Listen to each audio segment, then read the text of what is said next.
तिवसा येथे शहर काँग्रेस तथा युवक काँग्रेसने केंद्र आणि राज्य सरकारच्या धोरणांची होळी केली आहे. वाढती महागाई, इलेक्ट्रोल ब्रँडच्या नावाखाली केलेला भ्रष्टाचार आणि सर्वसामान्यांची स्वप्ने उद्ध्वस्त करणाऱ्या, शेतकऱ्यांना देशोधडीला लावणाऱ्या सरकारच्या नीतीची ही होळी असल्याचे या माध्यमातून काँग्रेसच्या पदाधिकाऱ्यांनी सांगितले. देशाची व राज्याची कोलमडलेली अर्थव्यवस्था तथा आरोग्य यंत्रणा, मराठा, ओबीसी, धनगर आरक्षणाचा न सुटलेला तिढा,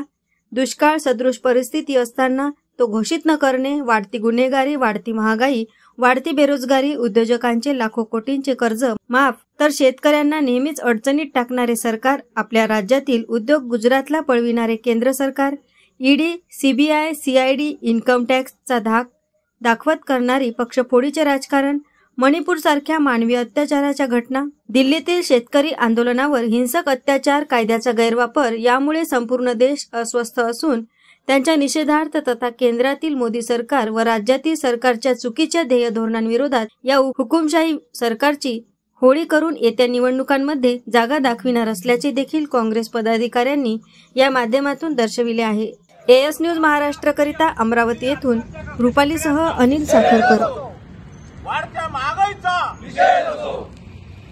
महिलांवर अत्याचार करणाऱ्या सरकारचा निषेध असो, इलेक्ट्रॉल बॉन्ड चोरी करणाऱ्या मोदी सरकारचा निषेध असो, चोरी करणाऱ्या मोदी सरकारचा निषेध